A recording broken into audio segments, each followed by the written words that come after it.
This is my first year at ADIPEC. Last year, right after I was appointed as Energy Minister, ADIPEC was held immediately afterwards, so I didn't travel to ADIPEC last year. So this is my first year, a year after being appointed. And it's fantastic.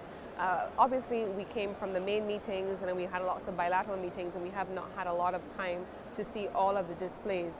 But what we have seen has been that here, the gathering of partners who are experts in the energy space has been fantastic, and we've had an opportunity to interact not just with the UAE, with whom we're very happy to have a strong partnership and building an even stronger relationship, but also with the companies who are functioning in the industry, including those who are in offshore wind, who we don't have access to on a daily basis. They're here in the UAE, in ADIPEC, and so we've been meeting with them. We've been meeting with our country partners who, for example, are in offshore exploration. That's been important to us, and it's given us an opportunity to build bilateral relationships also with a number of countries that are also here at ADIPEC. We're the only Caribbean country here at ADIPEC, so it helps in a way to make sure that we, on behalf of our region, can represent the unique perspective of our islands and also see what resources there are that we can take back home, not just for ourselves, but for our country colleagues all across the Caribbean region.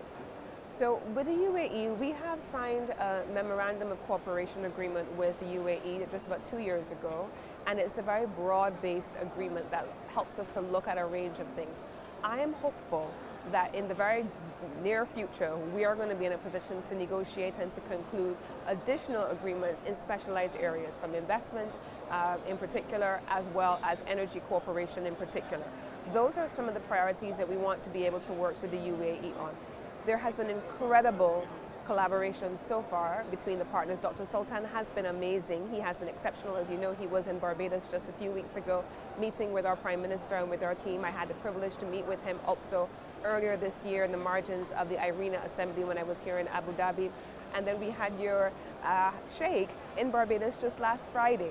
And so I think the fact that we have your highest level officials visiting Barbados and meeting with our Prime Minister and members of our cabinet is a very clear indication that UAE and Barbados are building a strong partnership that we're both committed to.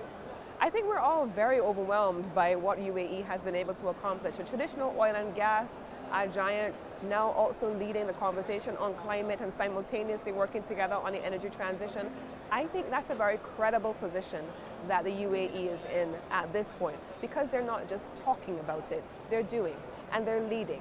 And we're very happy to be in a position where we can collaborate and engage with the UAE based on this pooled experience to be able to see how Barbados, with a very aggressive energy transition plan, which aims to be where we need to be by 2030, that a partner like the UAE not just understands the nuances of the balance between the transition from fossil fuels to renewable forms of energy, but also the conversations that need to take place between oil and gas producers and renewable energy producers. I think that the UAE is an ideal partner for us to have those conversations. At this point, I'm not aware that we have started any investment in oil and gas. We actually do not have any offshore oil exploration taking place at the moment, even though we do have 26 offshore oil blocks that were discovered in 2006.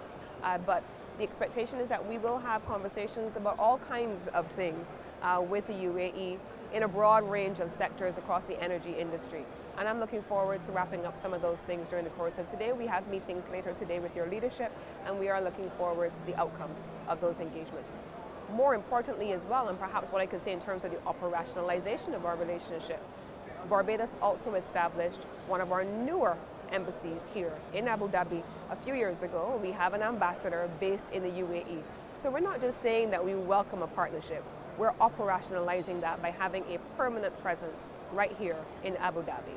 7 weeks away, COP is just on our doorsteps, and I think the best thing that I can say at this point, the most important thing I can say at this point is that Prime Minister Motley, who has been the face of global advocacy on the climate crisis coming out of Glasgow and then coming out of Sharm el-Sheikh, I think perhaps she was the most listened to voice coming out of Glasgow and onwards. And I expect that she's going to be coming into COP28 also with very strong messaging for leaders from around the world.